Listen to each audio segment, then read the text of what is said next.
Boa noite, então, a todos. O título da nossa apresentação de hoje é Depressão e Espiritismo. Dizem que depressão é o mal da moda, né? Ela, basicamente, é um distúrbio afetivo. No sentido patológico, acontecem a tristeza, o pessimismo, a baixa autoestima, que frequentemente aparecem naquele que é acometido e que muitas vezes até esses sintomas se combinam entre si. E eles vão desde do humor depressivo, a irritabilidade que a pessoa pode passar, angústias, ansiedades e inclusive podem sentir dores e outros sintomas físicos que não são justificados por problemas médicos, como dor de cabeça, dor no corpo e outras coisas. Em uma pesquisa feita pela Organização Pan-Americana de Saúde, em 11 países, indica e faz o alerta sobre os altos níveis de depressão entre os trabalhadores da saúde na América Latina. E ainda altos são os níveis de estresse psicológico, inclusive de pensamentos suicidas. E com relação ao suicídio, apesar dele estar em queda, aqui na Europa é uma das regiões do mundo com maior incidência. Em 2019, antes, então, ano da pandemia, 119 mil pessoas aqui no continente tiraram a própria vida. Em junho passado, a OMS divulgou que quase 1.000 milhões de pessoas viviam com transtorno mental em 2019, e desse montante, 14% adolescentes. E, de acordo com a Universidade das Nações Unidas, em Tóquio, no Japão, até as incertezas que são trazidas pela inteligência artificial, algo que está vindo à moda agora, geram algum tipo de ansiedade, né? Tipo tirar emprego das pessoas, enfim. O advento, o avanço da inteligência artificial tem provocado, então, preocupações e transtornos. Há ainda várias evidências que mostram a ocorrência de alterações químicas no cérebro daquele que sofre de depressão, principalmente com relação aos neurotransmissores, que são a serotonina, a noradrenalina e também, mas em menor proporção, a dopamina, que são exatamente as substâncias que transmitem os impulsos nervosos entre as células. E outros processos também que ocorrem dentro das células nervosas também são envolvidos, a medicina identifica. De um modo geral, a depressão ela é resultado de uma combinação de diversos fatores genéticos, fatores biológicos, fatores ambientais e também fatores psicológicos. Identificam que existe casos de hereditariedade em alguns tipos de depressão, que também em acontecimentos traumáticos que acontecem na vida de pessoas pode também contribuir para o aparecimento da depressão e pode, nesse caso, funcionar como um desencadeamento, que pode facilitar, então, a ocorrência desses episódios depressivos. O tipo de personalidade que o indivíduo possa ter também pode ser um fator que leva à depressão. O indivíduo com relação aos problemas pessoais, né? E também isso pode ser maior ou menor uma predisposição para a depressão. E entre os tratamentos possíveis para a depressão, inclui-se medicamentos antidepressivos, psicoterapia, que aí o médico vai indicar conforme a sua avaliação, conforme o nível de depressão que o paciente está acometido. Para a OMS, a saúde é um estado completo de bem-estar físico, mental e social. Ou seja, a OMS não diz que é ausência de doença.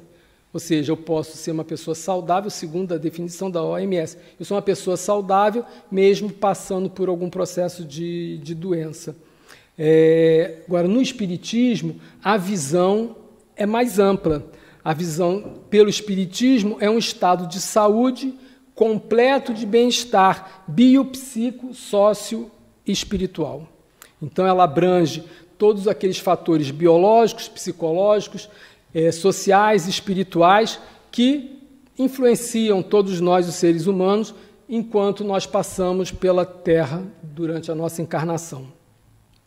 Então, o Espiritismo ele agrega um novo modelo ao modelo tradicional da medicina, que é a medicina do corpo. Então, o Espiritismo ele coloca um novo modelo, que é a medicina da alma, né, nessa questão. Então, sob a ótica médico-espírita, o ser humano, então, ele passa a ser um conjunto complexo que envolve o seu corpo físico, envolve seus corpos sutis e também a sua alma. Então, do ponto de vista desse conjunto, ele tem como prioridade o cuidado da alma, porque nós vemos a origem de todas as questões. Então, baseado nesse aspecto, o fato de uma pessoa não exteriorizar uma doença durante um período da sua vida não implica que ela esteja saudável. Por quê?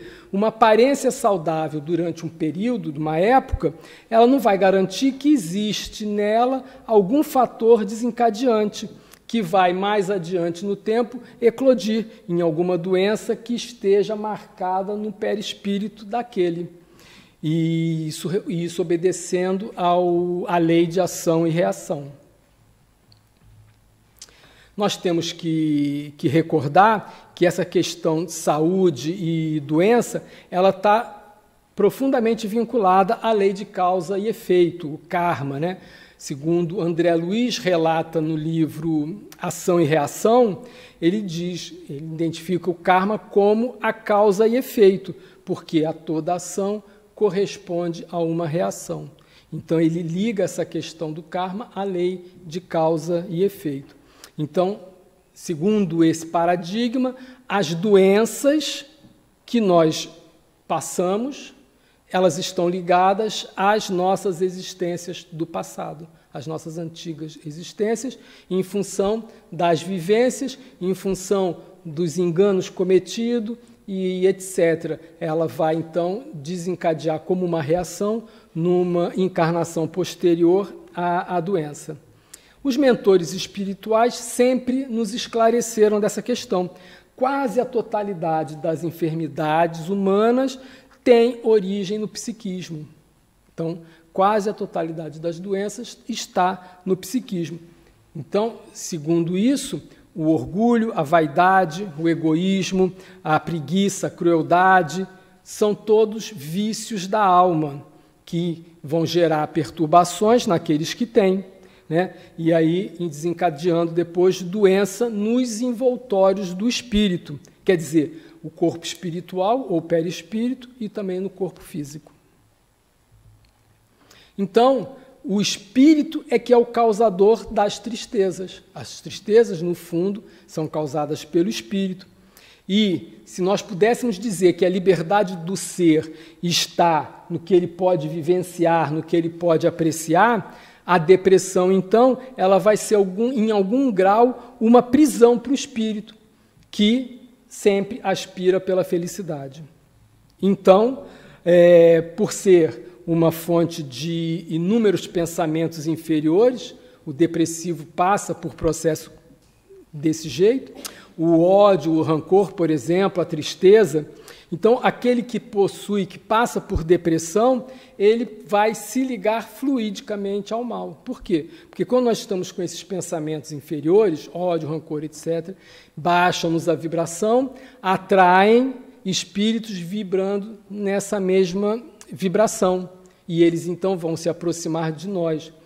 Podemos perceber até que, na maioria dos casos, esses espíritos que se aproximam de nós não são nem cobradores do passado, são simplesmente aqueles que passam por esse processo, passaram por um processo depressivo durante a encarnação, desencarnaram nesse estado, permanecem assim e, por similaridade de frequência, se aproximam de nós. E o que acontece quando eles se aproximam de nós? Acontece um laço fluídico e esse processo fica maior. Então, nós, passando por esse processo, atraindo esses irmãos como se fossem baterias, aumentam, então, ou pelo menos tendem a aumentar esse processo. Então, por essa razão, o Espiritismo se mostra como uma coisa fundamental, uma parcela fundamental no trabalho que leva o paciente, que auxilia o paciente a voltar para o seu estado de equilíbrio energético e dessa forma vencer a doença e, por essa razão, também se livrar de ataques de obsessores.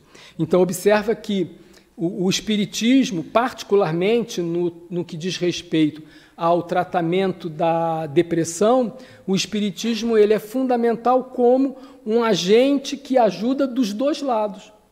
É uma ajuda bilateral, porque ao mesmo tempo que ele ajuda o paciente encarnado a restaurar o seu equilíbrio energético, também ajuda, através da desobsessão, aqueles espíritos que estão vinculados a eles, fazendo-lhes despertarem, fazendo-lhes voltar à vontade de se recuperar e buscar, então, o tratamento espiritual, uma vez que eles já estão no mundo espiritual. No Evangelho segundo o Espiritismo, capítulo 5, Bem-aventurados os aflitos, nas instruções dos Espíritos, fala uma coisinha sobre a depressão, que é o item a melancolia. O Espírito François de Geneve, então, dá esse relato. Sabeis, porque uma vaga tristeza se apodera por vezes dos vossos corações e vos faz sentir a vida tão amarga, é o vosso espírito, que aspira à felicidade e à liberdade, mas, ligado ao corpo que lhe serve de prisão, se cansa em vãos esforços para escapar. E, vendo que esses esforços são inúteis, cai no desânimo, fazendo o corpo sofrer a sua influência, com languidez, o abatimento e uma espécie de apatia, que de vós se apoderam, tornando-nos infelizes. Então, observa que esse Espírito, ele dá para nós uma explicação do que se passa conosco nesse processo. A doença, porque há doentes. Quem foi que falou isso? A Joana de Ângeles, no livro O Homem Integral, ela corrobora esse fato.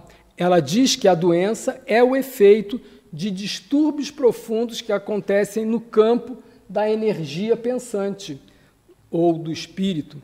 Então, a doença é um estado do ser humano indicando que a sua consciência não está em ordem. Quer dizer que a consciência registra que não há harmonia. Então, ela atribui esses tipos de doenças contemporâneas, que são as enfermidades de ordem psicológica, como a depressão e a síndrome de pânico, atribuem ao homem moderno que teima por ignorar-se, comportando-se de forma desorganizada e deixando que a vida e os acontecimentos o conduzam, ao invés dele tomar posse da sua própria vida, em vez dele tomar o leme e tornar-se o sujeito dela de forma, então, consciente. Então, é por isso que, no estudo das doenças, o perispírito tem que ser levado em consideração. Então, por todas essas razões, o perispírito tem que entrar na análise da doença, porque a cura do corpo físico está diretamente subordinada ao envoltório espiritual, né? Nós não podemos atacar somente o efeito que está no corpo, temos que atacar a causa que está no espírito. André Luiz ele apresenta exemplos importantes em toda a sua obra que elucidam essa questão, a questão da ação e reação. No livro Missionários da Luz, o Segismundo, numa vida anterior, ele tirou a vida física de Adelino com um tiro na altura do coração por causa da Raquel. Na vida atual, o Segismundo nasceu filho do Adelino e da Raquel e trouxe, já na formação do seu corpo físico, um problema cardíaco que só vai se manifestar mais tarde como uma doença no tônus elétrico do coração por volta dos 40 anos de idade. No livro Ação e Reação, ele conta um caso que se iniciou no século XIX. Adelino Silveira era filho de um fazendeiro, era filho adotivo, de grandes posses esse fazendeiro. Eles eram muito unidos. Aos 42 anos, o pai casou com uma jovem de 21 anos, que tinha a idade dele, do Adelino. Então aconteceu que os dois jovens, o Adelino e a madrasta, apaixonaram-se e ambos tramaram a morte do pai e marido. Então ele foi assassinado pelo Adelino, que ateou fogo ao seu corpo. Então a morte, como podemos prever, é muito dolorosa. Depois de tudo que se consumou, Adelino então casou, mas não teve paz. Não conseguiu ser feliz porque o remorso lhe roía todo o espírito. Então, no mundo espiritual, passou por padecimentos imensos e contínuos e depois, finalmente, que veio o arrependimento, então, ele reencarna no século XX como Adelino Silveira. E, então, desde pequeno, ele teve seu corpo tomado por um eczema intenso que dominava o seu corpo quase todo. Então, as doenças, elas normalmente, elas eclodem, elas estão relacionadas, aparecem na idade em que as causas que provocaram aquela doença aconteceram, né? E existem uma infinidade de exemplos que poderíamos passar aqui vários dias só falando. A segunda parte do livro Céu e Inferno fala exatamente sobre isso. Há vários depoimentos de espíritos, eles contam a história da sua vida do passado e o que aconteceu, então, em encarnações posteriores para resgatar os débitos que haviam cometidos nessas encarnações anteriores. Então, como nós podemos observar, as ações que nós praticamos vão vincar o perispírito, que depois, no futuro, reflete no corpo-espírito, pelo fato do perispírito ser a matriz do corpo físico, né? Então, ele age como um filtro para as impurezas. Então, em matéria de saúde e doença, nós temos que levar em consideração todas as ações das vidas passadas e da existência atual, para que as nossas conclusões sejam, não acham falhas, né? Não sejam incompletas. Nós temos que pensar que isso não significa que nós devamos procurar saber o que aconteceu com as nossas encarnações passadas. Não é assim. As informações que são importantes e úteis para a nossa encarnação presente, elas afloram com naturalidade. Nós não precisamos buscar essas informações, porque, na maioria dos casos, os acontecimentos do passado são traumáticos demais para serem recordados por nós na encarnação presente. Por isso que a justiça divina, a bondade divina, melhor dizendo, só permite que essas recordações aflorem quando ela tiver utilidade para aqueles que estão envolvidos com esses acontecimentos.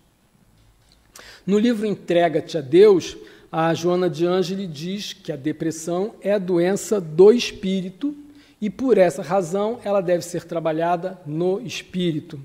Então, porque nós carregamos no nosso íntimo os registros daquelas experiências, de tudo que nós fizemos nas encarnações passadas, onde não observamos a ética e não foram ainda diluídas na nossa existência pela prática do bem. Então, do ponto de vista energético, essas informações espirituais ficam ecoando no perispírito. Então, elas vão, nesse caso, definir ou não a predisposição no organismo para a depressão. No caso, a depressão, que é o tema da conversa, né? Ela pode ser um elemento desencadeador de uma doença qualquer em função dos acontecimentos da vida passada. Então, ainda mais os complexos de culpa que nós carregamos durante os processos encarnatórios também vão determinar mecanismos que vão limitar a nossa organização física na encarnação sucessiva. Então, além desses fatores genéticos, neuroquímicos, cerebrais, então a depressão também pode ainda estar associada a perdas de forma relativa, ou então também ao apego das coisas, às pessoas envolvidas conosco, às circunstâncias que nós vivenciamos. Mas, no fundo, a depressão ela é causada pela rebeldia do espírito, que ele não admite a desobediência da vida em relação ao que as suas ilusões do passado estão presas no nosso ego. Então, a depressão ela se apresenta, ou pode se apresentar, em 3 níveis distintos. Leve, em que a depressão não chega a afetar a rotina, a vida cotidiana daquele que passa pela depressão, mas tudo que ele faz parece um grande sacrifício. Quando a depressão ela é moderada, há um comprometimento nas coisas que o paciente faz, ele tem grandes dificuldades em se sentir bem, fica insatisfeito com as coisas que antes o faziam bem. E a terceira modalidade, que é o estado grave, e aí então a depressão ela é um elemento de grande limitação na vida do indivíduo. Ele abandona os compromissos, vive isolado, se fecha em si mesmo, prostra-se, demonstra-se um profundo desgosto pela vida e assim por diante. Então, é o caso mais grave.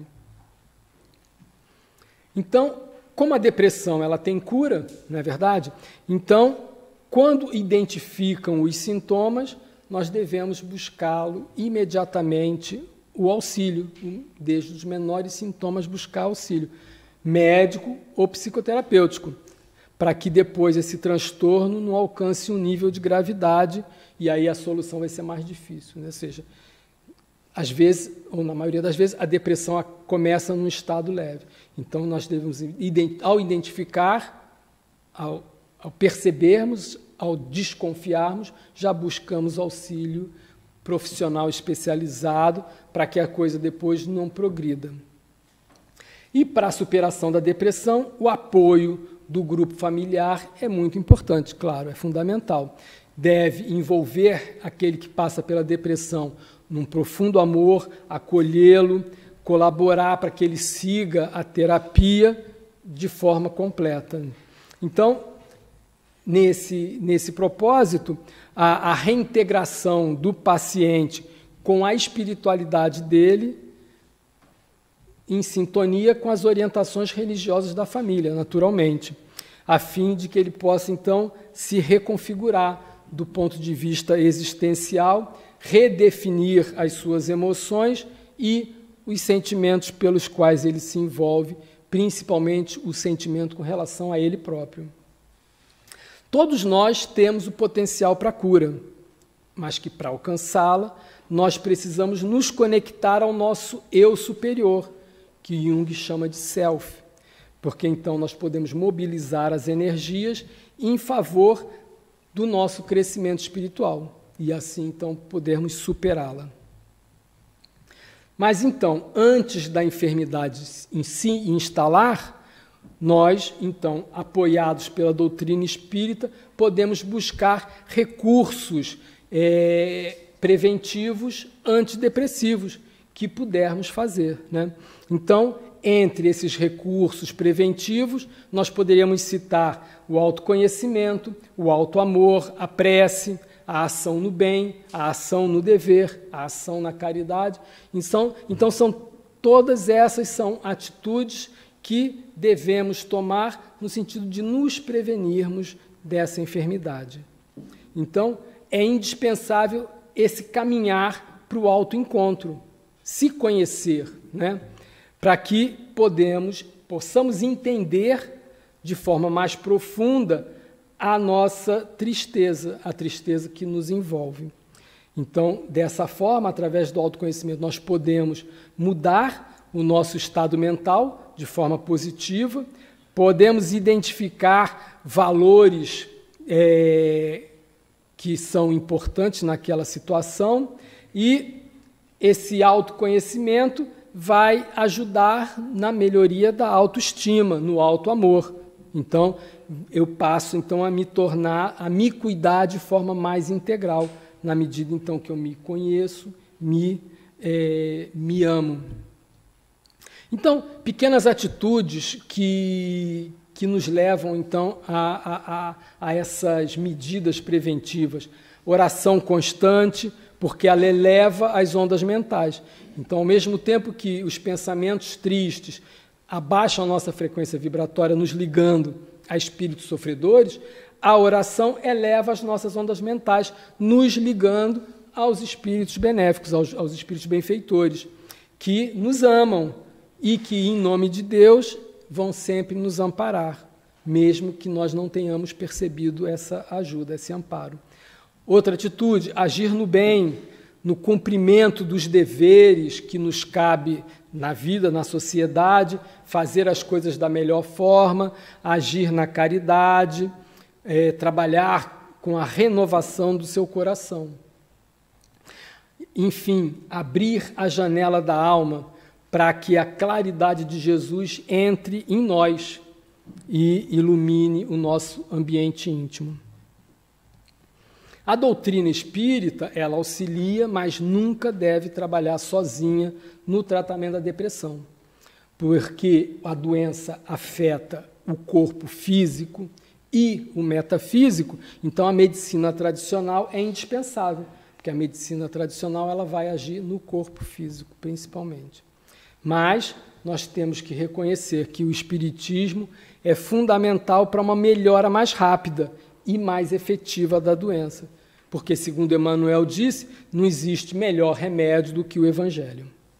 Então, do lado espiritual, o tratamento inicia na reforma íntima do paciente, no trabalho de reforma íntima, né? Porque a reforma íntima não é uma coisa assim. Então, com esse processo de transformação da reforma íntima, ele começa a vislumbrar o melhor caminho para a sua cura, né? A reforma íntima, ela também age como uma medida profilática. Ou seja, eu antes, fazendo a reforma íntima, eu até deixo de ter, ou diminuem as hipóteses de ser acometido pela depressão. No atendimento fraterno das casas espíritas, o indivíduo ele vai encontrar apoio para a sua libertação espiritual, que vai ser direcionado, então, para uma atividade mais adequada com o nível de depressão que eles se encontram.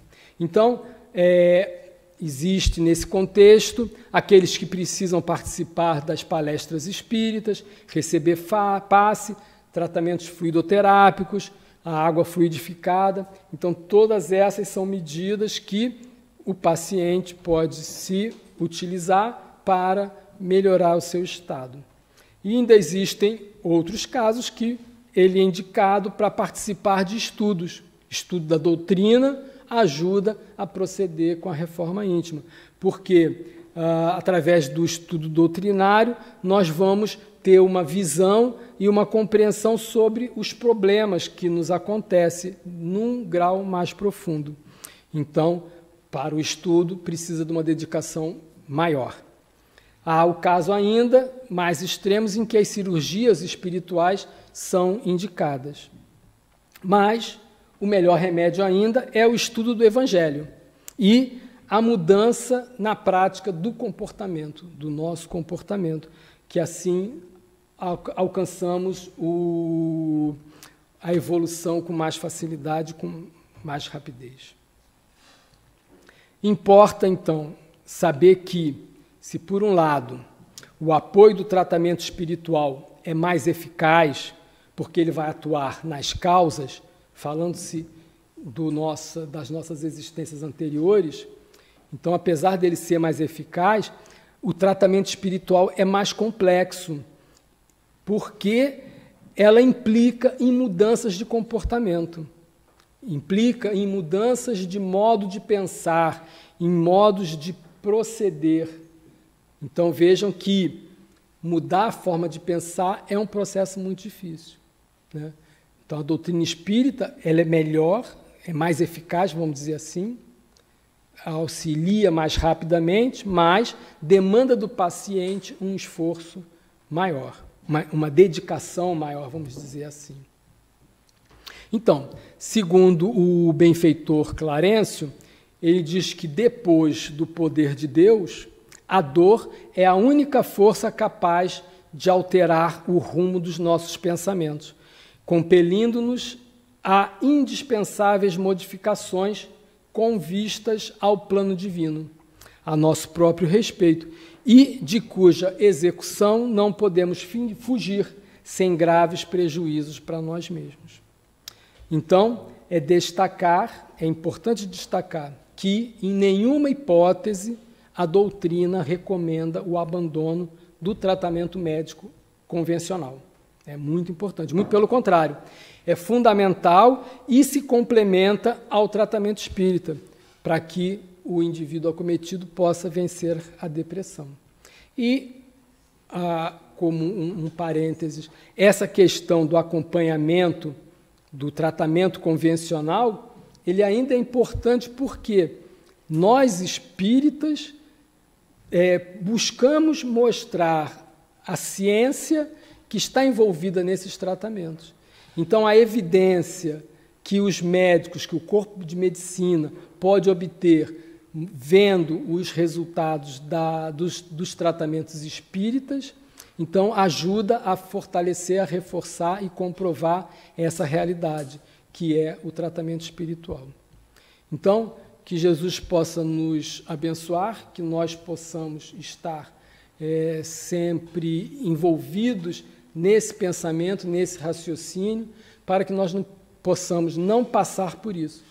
Porque se nós vemos que já há uma incidência tão grande, nós pensamos que precisamos estarmos saudáveis para que possamos, inclusive, servir de apoio, de auxílio para aqueles próximos de nós que passem por isso. Obrigado.